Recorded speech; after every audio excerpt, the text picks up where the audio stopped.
Salut tout le monde, c'est Raito, on se retrouve pour la review du chapitre 268 de Eden Zero. Chapitre incroyable. Déjà on avait eu une révélation de zinzin la semaine dernière. Oui, Void, c'est le fils de Shiki et Rebecca. Oui, le Shiki x Rebecca, le Shika, appelez-le comme vous voulez, ce couple là est officiel. Ils ont eu un enfant et a priori ça s'est passé plus ou moins à Oiwar un petit peu avant. Puisque, voilà, oui, Rebecca a été envoyée dans le futur avec Shiki et elle était enceinte dans le futur. Voilà, il y a 20 000 ans, elle a eu un enfant qui est Void, donc il n'avait pas de... Voilà, donc il est là, on a leur fils, on a le design du fils de Rebecca et de Shiki. Bon, en vrai, il ressemble énormément à Shiki, hein, on dirait un Shiki adulte. Bon, après, c'est leur enfant, tu vois, mais franchement, c'est énorme, c'est énorme. Dites-vous que l'antagoniste final du manga, c'est littéralement le fils du couple principal. C'est juste excellent. En tout cas, n'hésitez pas à liker la vidéo si jamais elle vous plaît, à vous abonner si vous aimez Eden Zero. On en parle ici toutes les semaines et on a le droit à un chapitre vraiment fou de Dieu. Vraiment, c'est incroyable. Donc du coup, il renie le fait que c'est sa mère, que c'est... Voilà, et il dit « Tu n'es pas mon père non plus ». Il dit ça à Ziggy qui s'était pointé du coup dans les derniers chapitres.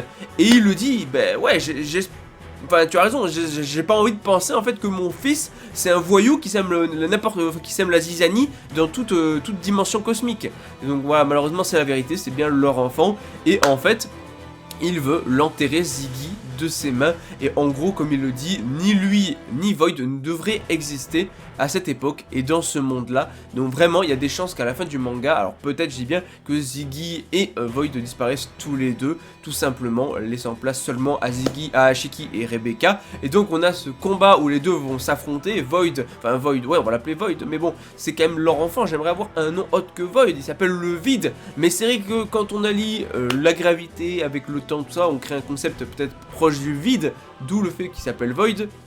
Donc en tout cas, rappelez-vous, il a la magie de temps de Rebecca et en même temps la gravité de Ziggy. Donc on a un combat de fou, carrément avec la gravité ils font venir des météorites et tout, ils les envoient sur l'autre et tout. Enfin Ziggy il envoie des météorites, Void il arrive à les contourner avec sa gravité. Et ensuite carrément il va arriver derrière Ziggy puisqu'il a la magie du temps, donc il a une emprise sur le temps.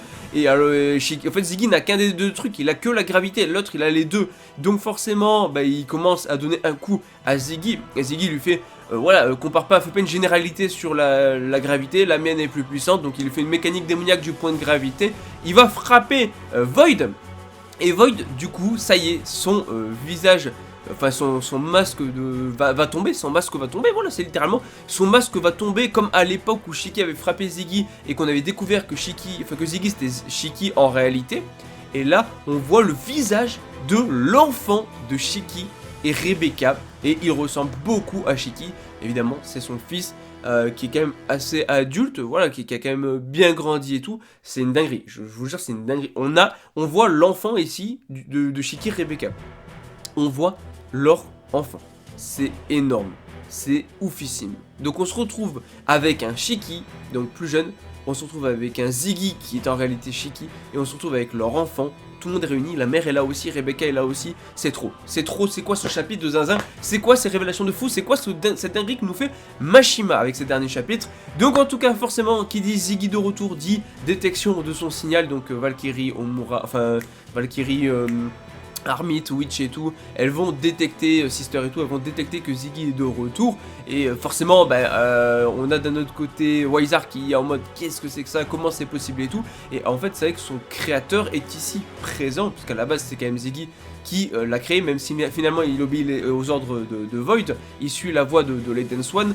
Donc on a aussi ce combat, ce parallèle-là, et en fait, c'est ça une grosse partie du chapitre aussi, c'est le combat entre Witch et Wizard.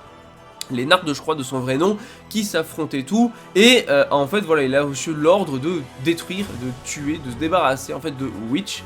Et c'est horrible parce qu'en même temps qu'on a ce combat-là, qui est quand même assez chaud, on va carrément voir Witch arracher un des bras de Lénard et tout, et carrément, voilà, elle est en train de le démonter comme pas possible, parce que oui, c'est Witch qui va exploser Wizard durant le combat, et en même temps, en parallèle, on a l'autre scène dans il y a 20 000 ans, où en fait, voilà, ils sont amoureux, ils vont se marier, donc il a demandé à Witch il a demandé Witch en mariage, elle a dit oui et tout, donc ils vont avoir un enfant qui devrait s'appeler Shiki et tout. Donc jusque là en fait tu te dis c'est une dinguerie parce que finalement t'as le passé il y a 20 000 ans dans un monde où ils sont heureux ensemble, ils ont pas à se battre et ils ont carrément des enfants mariés tout ça.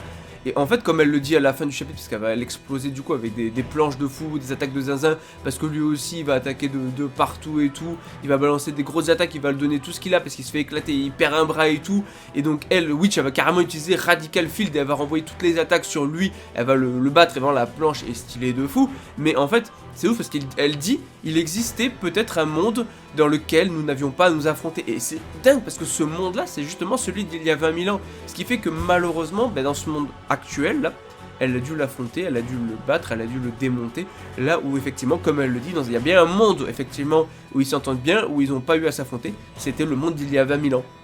Le monde où ils étaient heureux, mariés, et où ils ont eu un enfant. Et c'est... Vraiment c'est dur c'est dur parce que vraiment t'as ce parallèle là où finalement d'un autre côté c'est super triste la finalité dans le monde actuel alors qu'il y avait une très bonne finalité dans il y a 20 000 ans dans un autre monde. Et effectivement c'est des persos qui sont étroitement liés, on sait pas encore comment ça se fait que Ziggy a récupéré leur corps, même si on sait qu'il était arrivé il y a 20 000 ans, mais même si finalement ils étaient extrêmement liés, ben, la finalité c'est que là Witch vient d'exploser et de détruire Wizard. Bon je pense pas qu'il soit mort hein, mais c'est triste en vrai. Mais voilà, on a un chapitre de fond entre ça et les révélations, encore une fois, sur Void et tout, sur son apparence. C'est trop. Mashima, waouh! Juste Mashima, il nous régale de fou. Vraiment, on a un chapitre de zinzin. Je surkiffe encore une fois. Mashima, il fait que vraiment, que ce soit Dead Rock, que ce soit Fairy Tail, que ce soit Eden Zero. Avec Mashima, en fait, on est quasiment jamais déçu parce qu'il fait toujours les bons choix. Voilà, il fait toujours des bons choix quasiment, bien évidemment. Il peut toujours y avoir des petits dérapages, mais en vrai, quand on prend la globalité, il fait que des trucs extrêmement bons. Il est juste excellent, Mashima. Donc du coup, bah, très hâte d'être la semaine prochaine ou dans 2 semaines. Je crois qu'il y a une pause. Je sais plus parce qu'après il y a Noël et tout qui arrive, donc je crois qu'il va y avoir une pause. Mais waouh, juste trop hâte d'avoir le prochain chapitre, ça va être fou.